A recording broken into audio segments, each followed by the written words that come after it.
AUKUS allies gloat, you sucker. And the continent making a break for sovereignty. Coming up on today's Citizens Report.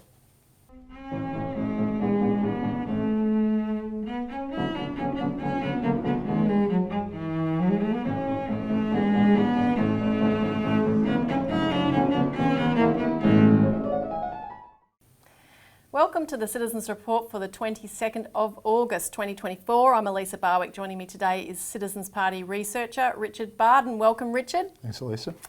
And on today's show, you may have noticed that the acronym AUKUS, when rearranged, changes from AUKUS to US-UKA, you sucker. And we have absolutely been taken for fools now that the details of the agreements are coming out. So we're going to go through that today.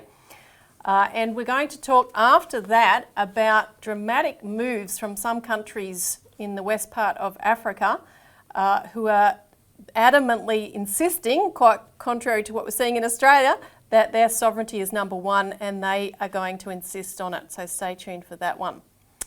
Now make sure you subscribe if you haven't already, and if you ring the notification bell, you will be alerted in your notification feed of any of our new material. You can also comment below to get the show circulating more, hit the like button, share on social media, do everything you can to get the word out and share this channel around more widely. And if you can, please donate to the cause. We're still getting around the country with our Shake Your Chains forums, and there are 2 more coming up in Adelaide and Launceston, so see below for those details. Now, 2 quick updates before we get into the show. First is quite dramatic news in the fight to make our regulators regulate, to do what they're supposed to do. And in this case, ASIC, the Australian Securities and Investments Commission.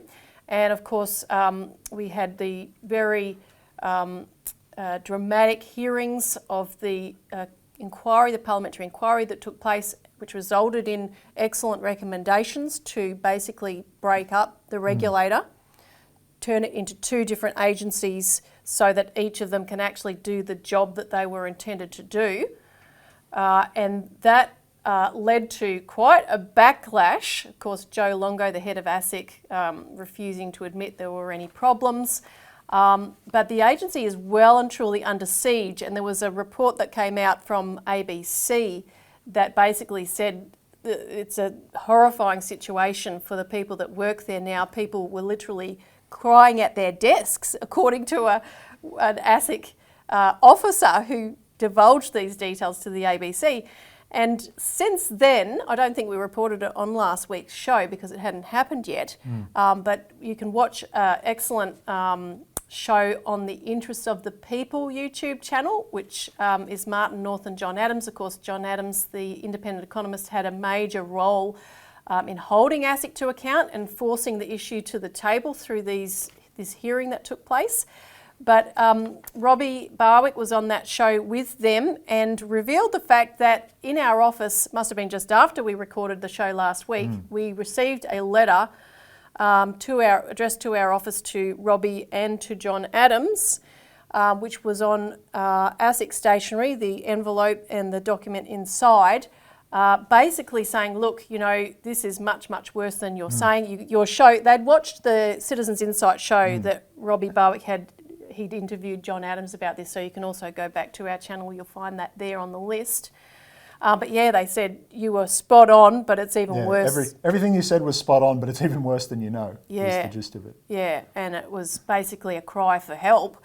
You know, this is what the staff, I mean, this was written anonymously and we won't say too much more about it or show it because, I mean, it's quite possibly the case that Joe Longo's still got the team holed up trying to force one of them to admit who wrote the letter. No one's going home until we find out. Yeah, like the kids in detention after school. Who knows? So now another quick update. We put out a media release this week. Boohoo anti-cash Matt Common, Australia's biggest sook, because when CBA released its annual results during the week, he was whinging that the cost of providing cash, which is $410 million, so huge for a bank this is in the course of him announcing a $9.5 billion profit. That's profit, not income. Profit. Exactly. So that's after you've accounted for that relatively small amount of money you're spending to circulate cash. Oh, but it cost us $410 million to provide cash when the revenue from providing that cash is only $60 million. And I would even question how much they actually do to provide cash, because how often do you get cash from a bank these days? I mean, you go to Australia Post, you go to an ATM.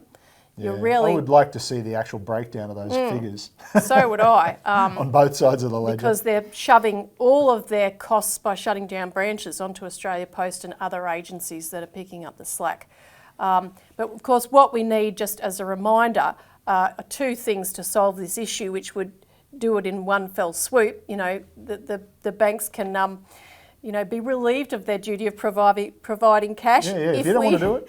If we had a public bank operating through the post offices, as they originally did with the old Commonwealth Bank.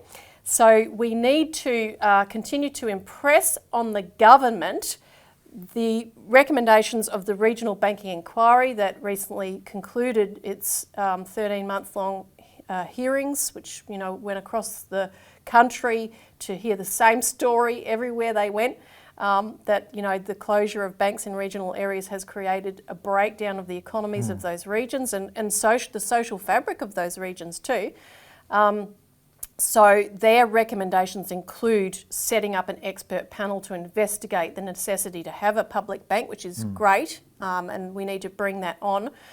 Of course, the government's actually meant to be replying within 90 days of the inquiry being the final report being handed down, and that is in 2 days' time. So we'll see what happens if they have anything to say or just ignore it. I shall hold my breath. Starting now.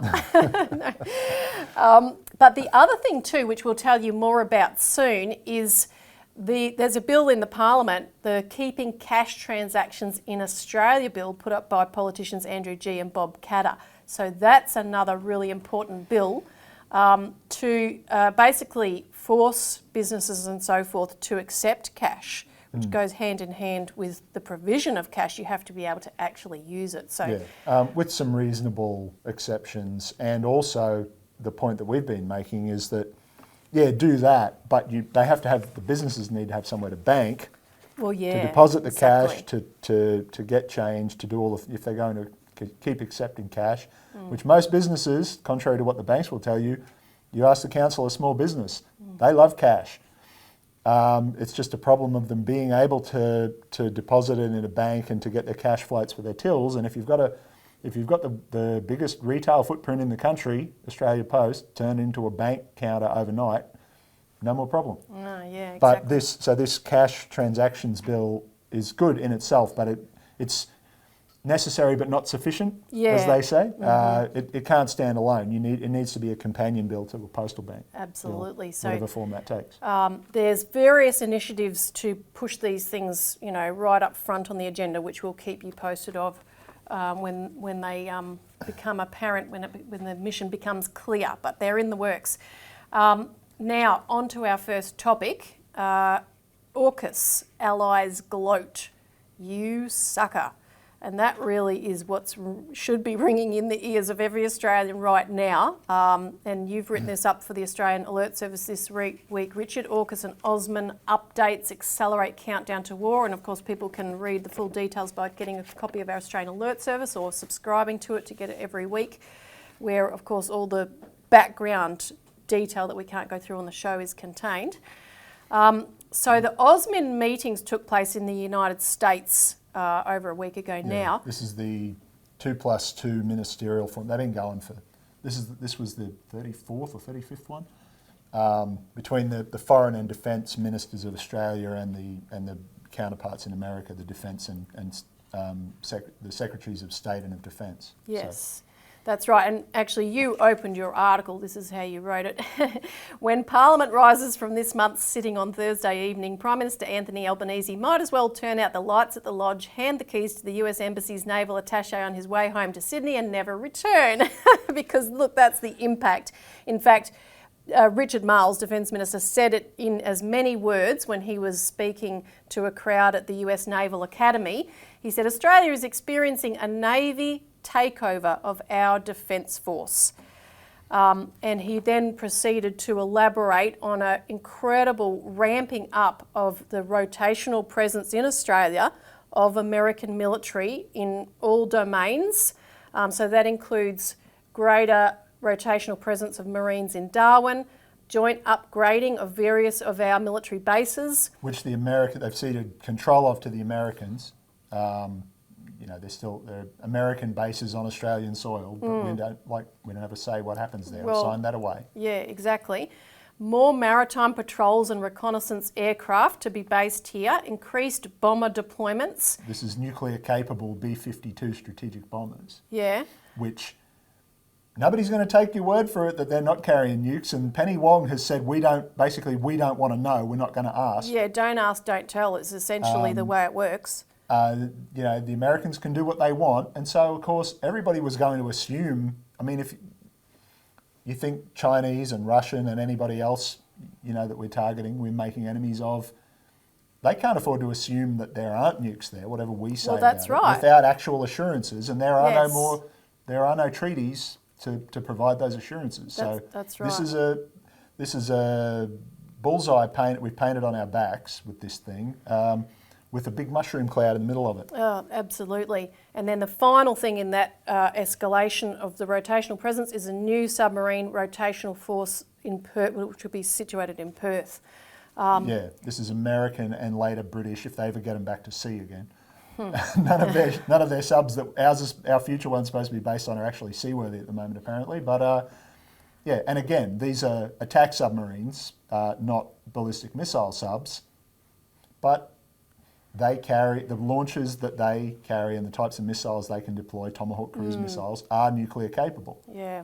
So. Now, Miles had, obviously drunk the Kool-Aid and a lot of it. He was well and truly imbibing because he said, look, he bragged, American force posture now in Australia involves every domain, land, sea, air, cyber and space. He was really waxing eloquent on how much America has taken over this sucker nation.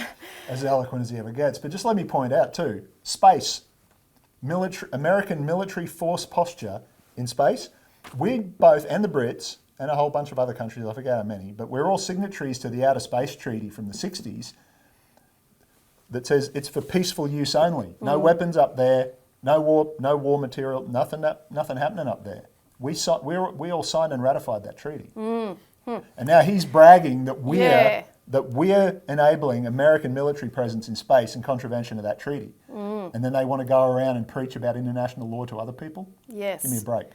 Now, I want to talk about force posture because we also had the visit to Australia of the US Foreign Affairs Committee Chairman, Michael McCall, last week, and he said, if you really look at the concentric circles emanating from Darwin, and obviously they've mapped this, he said that is the base of operations, and the rotating forces that are providing the USA with the projection of power and force that we're seeing in the region. So he's making explicit it's our force that is being projected in the region in regards to obviously China, but essentially this extends from the 2014 Force Posture Agreement, which already, as you pointed out, gave the US military unimpeded access to our military facilities. Yeah, designated facilities around the country, including pretty much the whole northern perimeter. They've got a fuel storage facility for those B-52s. They're at Tyndall, near Katherine. There's depots, supply depots and things in Darwin or nearby now as well. But yeah, so this force posture agreement, well, it started with the Asia pivot. If people remember, this is when they started the marine rotation in Darwin, and these, the Gillard government, that Albanese and Wong and Miles and these people were all cabinet members back then. So they announced this Asia pivot. Gillard and Obama, she's there like a giddy schoolgirl next to her hero Obama, and isn't this wonderful? Yep. In late 2011. And And so that was where so the guy who designed, the author of the Asia Pivot policy is Kurt Campbell, who's the Deputy Secretary of State now and pretty much runs the show. You know, he's the, from what you hear about it, he's the fixer, the Asia Tsar, they call him. And so, yeah, this arrangement was being put together under the Gillard government, but then they lost the 2013 election and Abbott got in and he just, they signed it in 2014. We've got a picture of the signing of it here. But yeah, so this gave, as you said, unimpeded access to various facilities across the north of the country to the US military, and it set the stage for all of these things we're seeing now. Morrison, like Turnbull, and then Morrison, and now Albanese have been expanding on this ever since, but it started with that agreement in 2014. It's the uni party. I mean, this is a truly bipartisan project. It doesn't matter who's in power. They just hand the baton to the next guy that comes in, and it continues. It's like the president of Tanzania, Julius Nyerere, said back in the day. They complained about him being a dictator, one-party state, and he said, and it's, he's talking about America, but it was the same. The same's true here. We copy them, for better or worse, usually worse these days, where he said, well, America is also a one-party state. It's just that with typical American extravagance, it has two of them. Yeah, well, that's what we have, surely. Now, this visiting American, Michael McCall, went on to talk about co-production facilities, helping to build up our defence industrial base. Yeah, as in the Americans. Yeah, exactly. Because Albanese signed over with this thing about how we're becoming a domestic source under US law. They have to pass an amendment to their Defence Production Act. Yes. But then that gets used, and we've published stuff about this. I've written this up before in the alert service. That also gives the federal government, they have this thing they call the external affairs power, and they use it to grab powers and override existing laws, state and federal, and anything that the state laws in any area that the Constitution doesn't explicitly give sole authority to the states on. It doesn't assign it to the feds either, but they'll grab powers using this external affairs power. And so any agreement, any treaty, anything like that, not even formal treaties in a lot of cases, just these agreements. But the force posture agreement is effectively it's a formal treaty. It's been ratified. It's been passed into law. And now these things where they've amended and added to these industrial policy laws and regulations here to bring this into line with what the Americans want to do with taking over our resource base, taking over our industrial development policy, militarising the whole thing, and it's all about supporting their defence base. Yes. No matter how many times, it's like Paul Keating said a couple of years ago, you can throw the word sovereign into every sentence like a talisman if you want. It doesn't make it true. Yeah, exactly. And it's exactly what we talked about in the lead of the Australian Alert Service this week, because there's a difference between the economy of war and the economy of development, and we'll talk about development in the second topic later. But yeah, we are being transformed into a war economy, not even for our own good, but for supposedly the benefit of our dangerous allies, which really, that in the long term, it won't benefit anyway.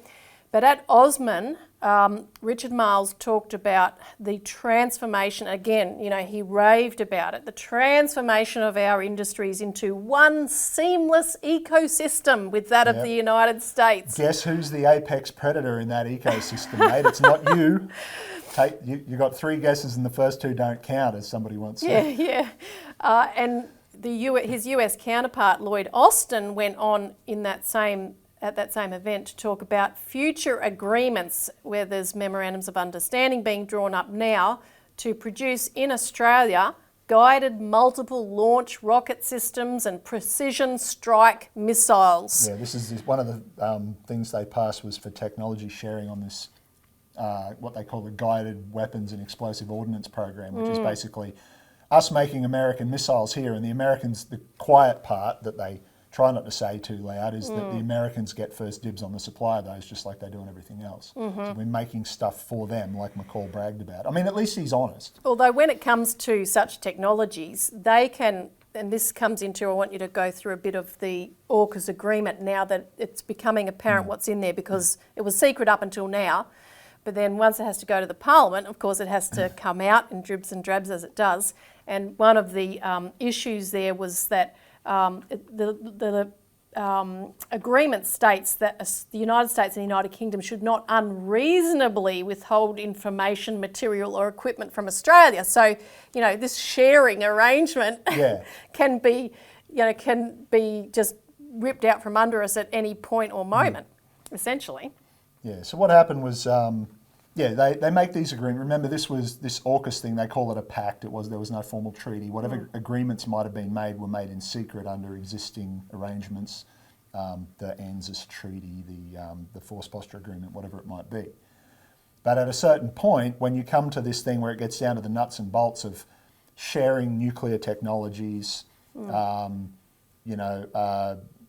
there's laws have to be passed in all three countries, because the British rely on American nuclear submarine technology that's licensed to them, and they need a license to re-export. They've got different arms control laws, some of which they've only just passed, and now they're changing again anyway.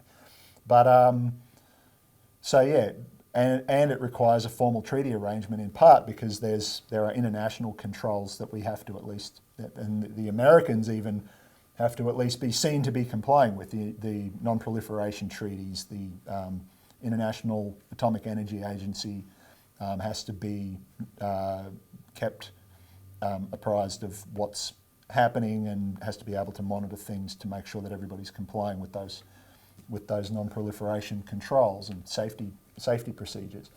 And so it requires a formal treaty which has to be ratified by the Parliament. And so, which means they have to know what's in it.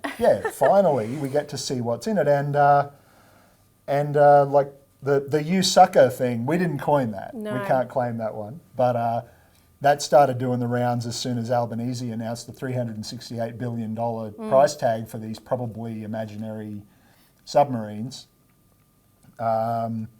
The new ones that may or may not ever exist. And Keating came out and said, we're the only ones that are paying. He says, they're rubbing their hands together. You beauty, you idiots are paying for it all. Yeah. And that was even more right than he knew, because we're not just paying for it, like we're handing over the keys, basically, and paying for the privilege. Yeah. And we're not guaranteed anything out of it. Well, nothing at all. One of the things that is now evident it is in the agreement is that it allows the US and UK to pull out of the deal with just 1 year's notice if assisting Australia poses an unreasonable risk to their own military needs. Yeah, which it already does. Yes. And they we're going to get back on top of it.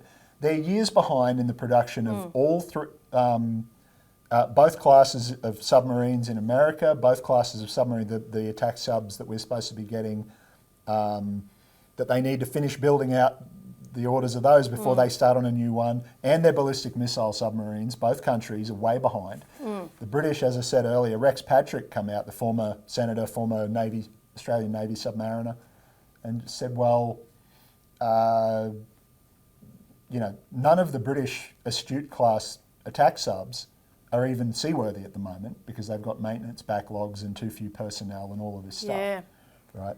And so the US Congressional Research Service, which is an independent office, there are similar things here like the Parliamentary Budget Office and all of these things that any member of Congress can commission what's going on with this, what's the costings, what's the background. And so they go and do these reports and they're completely frank. We can't afford to do that. Yeah. So it would be more cost effective if we just sent our own submarines to Australia and conducted missions on the Australians' behalf. Yeah, that's right. So they actually said, look, it could weaken the US Navy if we transfer submarines to Australia. So already, it's being undermined. Now, also the other proviso in this whole business is that Australia is required to indemnify the US and UK against any liability, loss, costs, damage or injury, including third-party claims arising out of, related to or resulting from nuclear risks. connected with the design, manufacture, assembly, transfer or utilisation of any material or equipment, including naval, nuclear propulsion plants and the component parts and spare parts thereof. Yeah. Everything. So everything except the second-hand submarines, because, that comes with like a compulsory dealer warranty kind of thing. But they've written that out for the future ones. Yeah. They screw that up, and these are weapons grade. The reason that we're able to get these things and have these things running, in theory, without a domestic nuclear industry, is that these are sealed drop-in units. They're fueled. The propulsion reactors. They're fueled with weapons grade, highly enriched uranium, welded up, sealed into the core, and you don't touch that. It lasts longer than the ship does. That's the theory. So, weapons grade uranium. Remember that. What happens when that goes supercritical? When that melts down? Well, it might just become a nuclear weapon, right? Effectively, it might explode, according to people who ought to know about this thing. I'm not a nuclear engineer, but that's what some nuclear engineers are saying. Because these things haven't been tested in combat. They haven't been shot holes in. Not that anybody's letting on anyway. And so these, I can't even call them what I want to call them in this time slot, so to speak. These spineless, wretched creatures have legally indemnified, if they screw up, if the people who, we're buying these things, whether we end up building the subs in Adelaide or like they're talking about or not, probably not, but if we do, the reactors aren't going to be made there. We're going to have no say into how those are made. We're going to have no say in the quality control because we won't be there. They're going to be drop-in, and if one of them malfunctions, say it melts down, say it explodes at dock in Perth, on a port visit to a third-party country, that's on us. That's our expense. Yeah. If the thing doesn't work and it sinks and all the soldiers, all the sailors, I should say, perish, like happens from time to time with submarines. Yeah, too bad. Anything that goes wrong, we've preemptively taken on responsibility for all of this. And then, if they decide that, no, actually, for all of this stuff, all of this, everything that we're handing over to them to get these things, we're not actually guaranteed to get them at all. If they decide that it's unreasonable for them to continue with the deal, and they just pull out. As the Greens defence spokesman, Senator Shoebridge, said, so it's like, imagine you bought a car, brand new car, and the engine explodes as you're reversing it out of the parking lot, out of the dealer lot. You still have to pay for the car. You're paying 5 times as much for it as it costs anyone else. And then you have to pay for the clean up, and you have to pay for the tow truck, and you have to, are we getting the picture yet? Yeah. And he gets to decide which roads you're allowed to drive the car on. And then he can take it back, and you still have to pay for it if he decides that he needs it more than you do. Yes. This. I mean, are people getting it? This is how subservient, how spineless governments are here now. That's right. To the Americans and the British. Which is what I want to talk about now, because we weren't always. And Paul Keating, he has slammed, when he did the interview a couple of weeks ago on 7:30, he slammed the Albanese government. He said this is not even a Labor government. This is a sellout, and went on to explain that, if we didn't have AUKUS, you wouldn't need the defence, because we are painting a target on ourselves, which is the only reason why we would even need to think about defending ourselves. Yeah, well, and just to come back to Congressman McCall, when he says power projection, he says, and I've quoted him in the article, he's saying, but it's to prevent a war. This is deterrence. Except what's he talking about? He's talking about the reunification of Taiwan into China, which everyone recognises as part of China. The dispute is over who's in charge, not over whether anything anyone tells you in the media or politicians, maybe they're lying, maybe they don't know any better, maybe they're just stupid, maybe all three in various mixtures depending on what they're talking about. But if you're talking about intervening to prevent a war, because they've made up this story about when and how Xi Jinping supposedly intends to take Taiwan back under his wing by hook or by crook, right? It's made up. They made it up. Xi Jinping and the Chinese government never said that. But if you're talking about, if that's the war that you're going to intervene to prevent, you're starting World War III. Preemptive war, yeah. You are, if you do that, you are starting World War III. All bets are off. That was the condition. The One China policy was the condition under which diplomatic relations with the People's Republic of China were established in the 70s by Australia, by New Zealand, Britain, America. You take that condition away, like these idiots are trying to do now, and we don't have time to get into the details, but there's a non-binding motion that's just been passed by the Senate the other day on this, about how Taiwan isn't really China, effectively, because there's a handful of independence wackos on the payroll of the Western intelligence services over there saying that, and they wine and dine these idiots. If you do that, that's World War III. That's the only reason China would ever attack Australia, and we're inviting that by enabling all of this. And so that's the context here. Yes, exactly. And people like Keating and others, and the chorus is growing, are trying to get these spineless nothings in Canberra to actually push back. And a great example of this, when it happened in the past, came out in an article in the Australian Financial Review on the 12th of August, written by their international editor and historian James Curran. And he expressed what happened in 1992 when there was a clash between the Keating government and the George H.W. Bush White House. Yeah, Bush Senior, for those who remember. And he showed this correspondence where the White House Deputy Chief of Staff, Robert Zoellick, wrote to Australia's ambassador in Washington, and this was in regard to trade discussions that were going on at the time. But listen to this. He said to us, "Please make sure your colleagues in Canberra know we read their words with interest and long memories. It's interesting to contrast Keating's style with that of Prime Ministers John Major and Brian Mulroney from Canada when it comes to friendship and making clear to us what they think of the USA."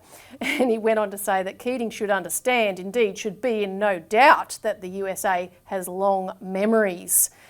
Now, Keating's Chief of Staff, Don Russell, and we can put this document on the screen because it was in the AFR, responded to this. He didn't take that lying down. He said, "I must say I was surprised by the tone of the note, its defensiveness and the clear message it conveys about how White House staffers see the United States relationship with what it regards as client countries. You no doubt have a very clear idea of how you expect English-speaking Prime Ministers to behave." Now this is, a similar thing that Malcolm Fraser has also expressed, the former Prime Minister. He told a story in his final interview in 2015 before he passed away.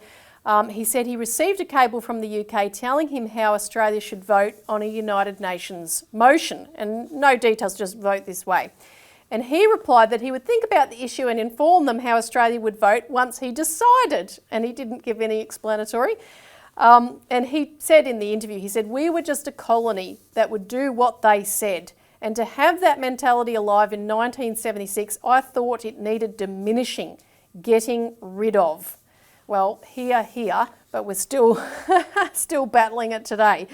And of course, he famously published a book that same year, Dangerous Allies, which was all about that subject of how Australia had to stand up to its dangerous allies or risk potential annihilation. Yeah, meaning the Americans and the British. You said, we just trade allegiance from one empire to another, really the same one, just in a different form. That's right, yeah.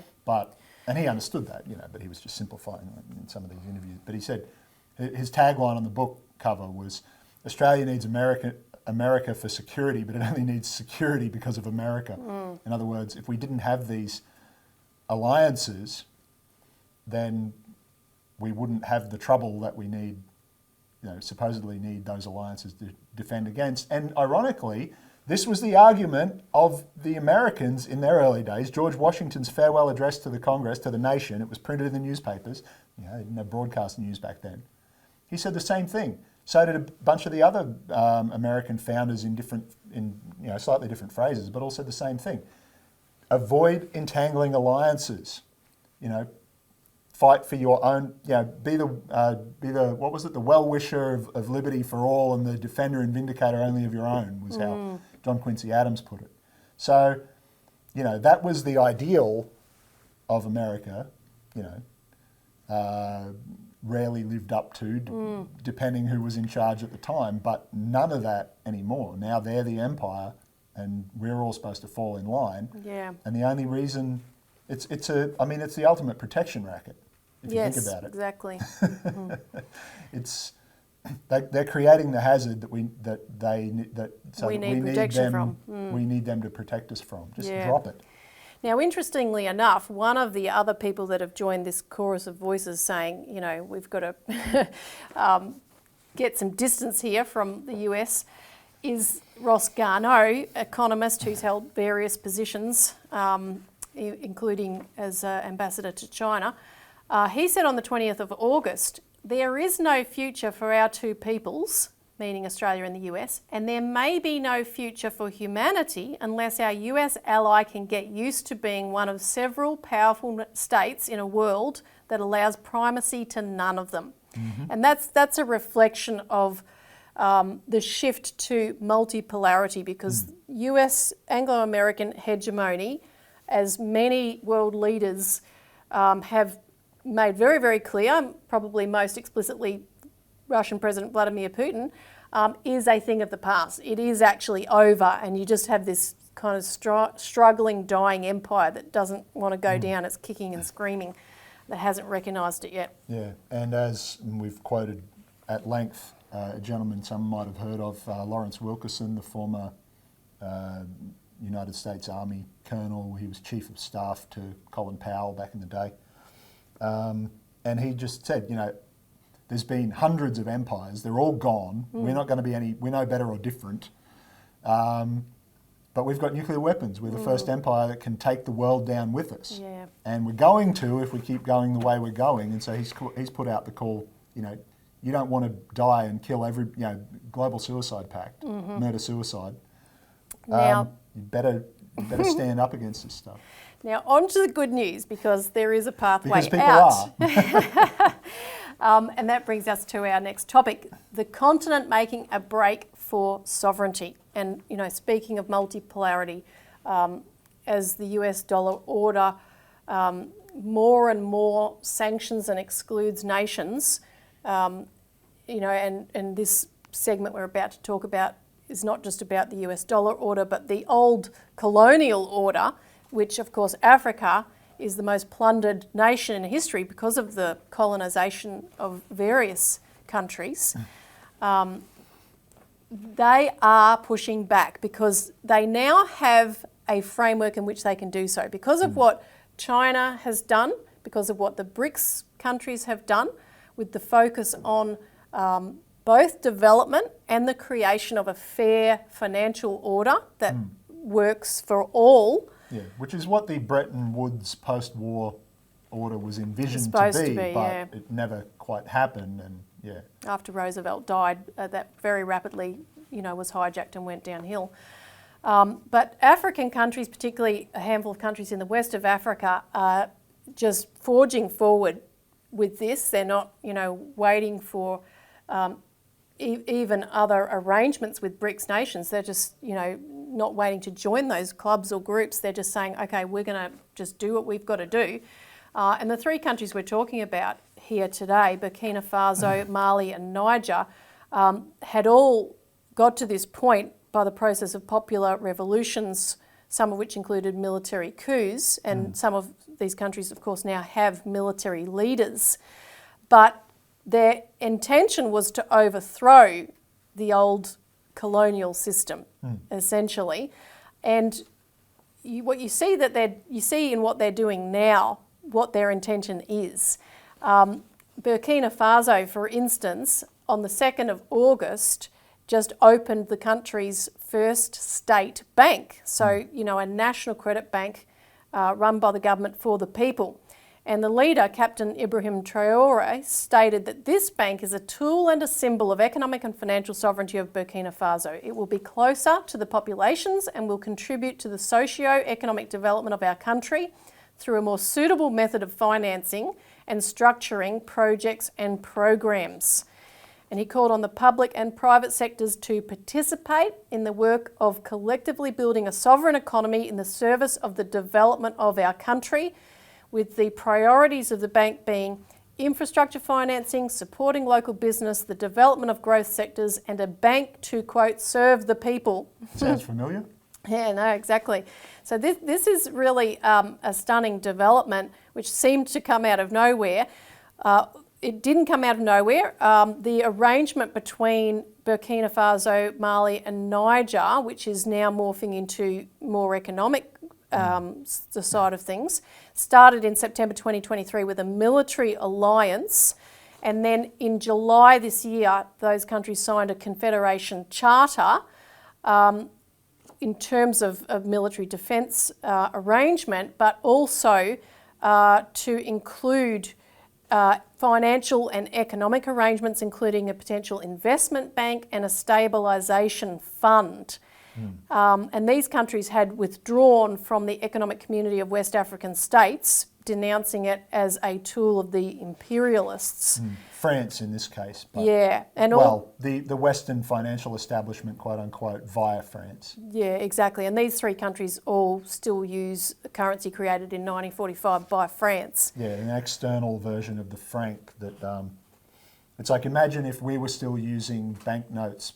If we and New Zealand and, say, the Cook Islands and the Pacific Island countries, New Guinea, were forced to use a banknote that was printed and supplied and its value fixed by the Bank of England, that would be the equivalent. And we would have to pay them for the use of it. It's one of the most blatant rip-offs you've ever heard of. That's how the French have been operating, still are operating with the countries that are under their thumb. Yeah, and we probably still would be in that boat if it hadn't been for the old Labor Party. Yeah, and the Commonwealth Bank, exactly. Fighting for what they did and achieving it. But this alliance this military alliance, it's called the Alliance of Sahel States, has resulted in the withdrawals of the French military and US military from military bases in those countries. Yeah. So this is moving fast. Burkina Faso has also suspended gold export permits for artisanal gold, which is the non-industrial gold, so the smaller scale miners and so forth. What they used to call wildcat operations. Yep. And this is a part of regaining control of, because gold is something like 70% of its export income for that country. It includes a new regulatory code, for gold production, increased government stake in mining companies, establishment of a state gold refinery, so they're not getting ripped off, but they're doing the processing themselves, and increasing their own gold reserve, which is part of protecting the currency. And similar moves have come from Ghana, where they are moving to get control of their own gold production as well, diversify their exchange reserves and reduce reliance on external borrowing. So all of these things are steps in a certain directionality, which we will see playing out over the coming months, because there's a series of summits that are coming up in September, August, September, October actually. The Forum on China-Africa Cooperation is happening early in September. The new development bank, which is the BRICS Development Bank, will meet in late August. And the BRICS Leaders Summit will take place in Kazan, Russia at the end of October. And one thing I wanted to mention, talking about the Forum on China-Africa Cooperation, which is what the name suggests. It's a get-together to discuss cooperation between China and Yes. Not debt traps, Africa. If anybody's worried about that. That doesn't exist. Even Chatham House said so. Well, listen to this for, an example exactly of what has come out of this cooperation.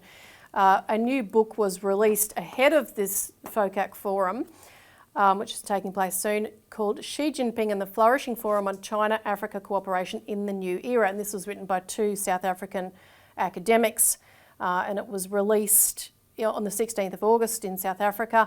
The Chinese ambassador was there. The South African news platform, IOL,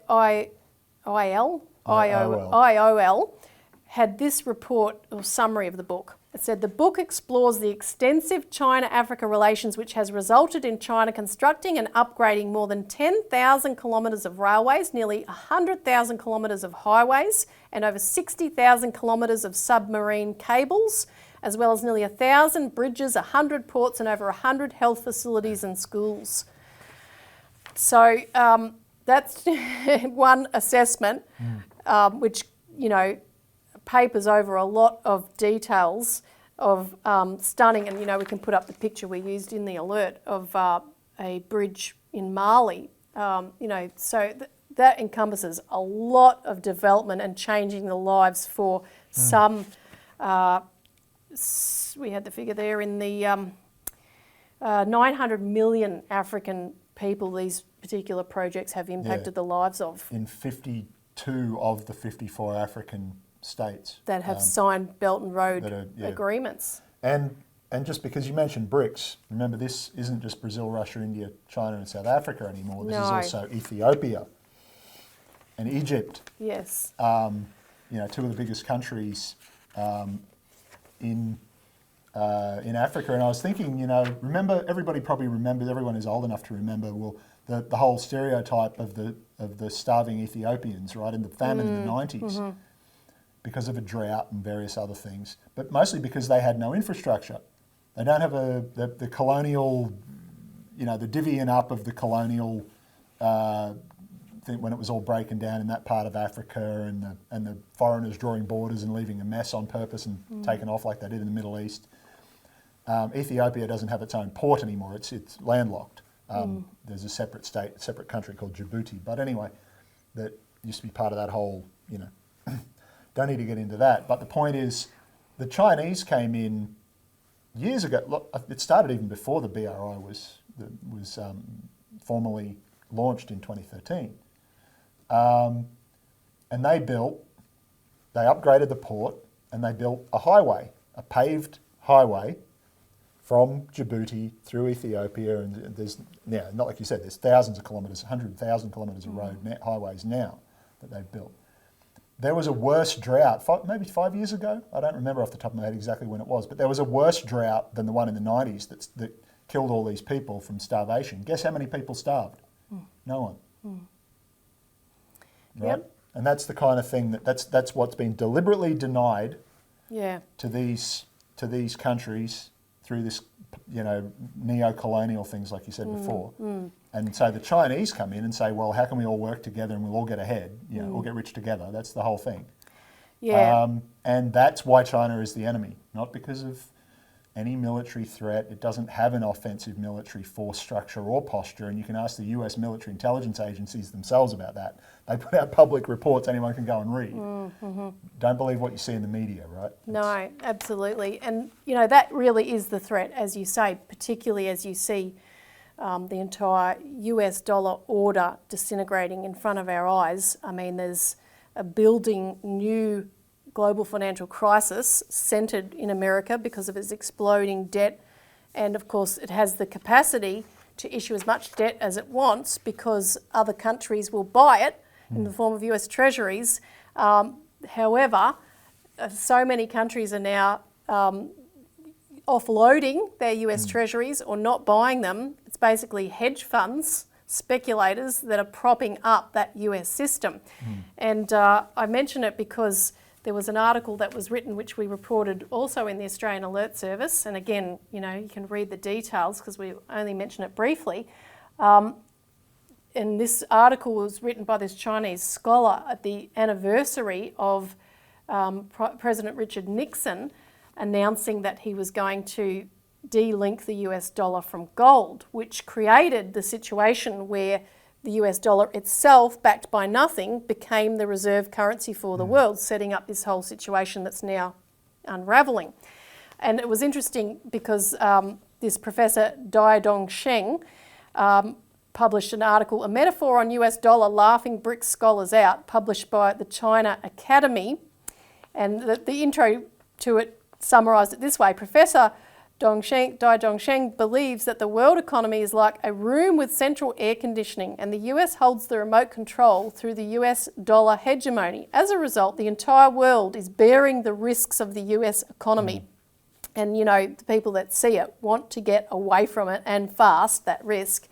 So he expands on this metaphor. He says, imagine we are in a large room with central air conditioning, but I hold the remote control. I adjust the temperature according to my personal preference, ignoring others' feelings. That happens in this office. No. The problem is that both the remote control and the air conditioner are public goods, but are used for my personal preferences. Basically, the global economic cycle depends on the US debt cycle, and the global interest rate cycle depends on the US Federal Reserve's interest rate cycle. And then he went on to say, I believe that by setting aside financial jargon, this analogy can drive home the illogical and dangerous nature of the current arrangement. And he went on to describe how he was working with the head of the IMF Special Drawing Rights Department, Dr. Warren Coates. And he said, we advocated for a monetary system that again would have a hard anchor of currencies backed by real goods, and he gives examples of how that could work with a basket of commodities. This is what's discussed, and he went into detail on what the BRICS are proposing, to have a currency that would do that for the purposes of trade, where no nation would get rid of its own currency, its own national currency, not like the European EU, because that's an absolute disaster. Absolutely. It was designed to be, and people can go on our website and get the detailed explanation of how that all comes about. So that's not what BRICS is talking about. But interestingly enough, when he discussed this with this IMF guy, he said, despite our different political backgrounds, he is a loyal American Republican and I am a loyal Chinese communist. We reached a consensus on this issue, which is really interesting because, you know, when there's a problem so big that you have to look for a solution, and the solution, when you look for an actual real solution, it usually will work for everybody, which is the Chinese approach to economics across the board. Yeah, and win-win. Exactly, and it's, you know, people get cynical about that win-win. Oh, well, how's he trying to rip me off? But, you know, it's a direct translation. It's an old, and that's how they've always operated, you know, maybe with a brief interlude when, you know, depending who was in charge, but Chinese, as even Kevin Rudd acknowledged several years ago, it's never been a significant strain of Chinese culture under any dynasty, under any ruler, to go out and try and take, okay, I've got all this wealth and power, how do I go out and try and take over the next bloke's patch and the next one? And he said, like the Western Europeans, the British and French in particular, have done these last several centuries, and so that's the issue here. That's right. They want a rule, but, you know, the Americans have taken that mantle on themselves when their system is designed to be the opposite, but they don't care now. You know, whose line was it about internal contradictions of capitalism? Anyway, but this is not capitalism. This is imperialism. The you know, unbridled capitalism is the cloak that they wrap around it. And they just put that same thinking on the Chinese because they don't know how to think any other way, but the Chinese don't have that approach. Yeah, no, and it's they have a different philosophy with Confucianism and other, you know, deep cultural currents. Yeah, and as the former Singaporean Foreign Minister George Yeo recently pointed out, and we published a transcript of his speech that he gave, but he said, even without all of that, if you pretended that had all changed, they're watching what the Americans are doing. They watched what the British did and the Germans did, including to them, and the Japanese.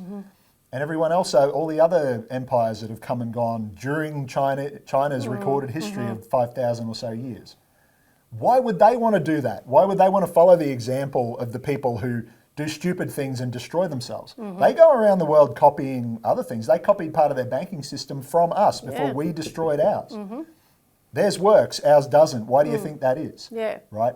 And so this idea that, and you don't have to, it's not about whether you're a communist or a capitalist, or that, you know, a capitalist used to mean somebody who owned capital. It wasn't an ideology. They cooked that up somehow. I don't know how that all happened. But it's just about, as an actual communist, Deng Xiaoping, the father of modern China, effectively, as he's known as in some circles, he said, I don't care if the cat is black or white. I care that it catches mice. Yeah, exactly. Yeah, And doesn't matter what you call it. So they're going into these countries in Africa and the Middle East, and some of them are monarchies, some of them are socialist countries like China. There's anything in between. They don't care. They're not interested in imposing their political system on anybody. They're just looking for ways that they can all get along and hopefully, you know, do well out of it. That's right. So that's the lesson for today. We could talk about this all day, and we probably will, but that's probably enough for today's show. But do contact us for more information. Have a look at the links below. Find out about the meetings and events and things coming up in your area so you can be involved, and contact us for more information. So thanks for tuning in. Thanks, Richard. Thanks, Elisa. And see you again next week.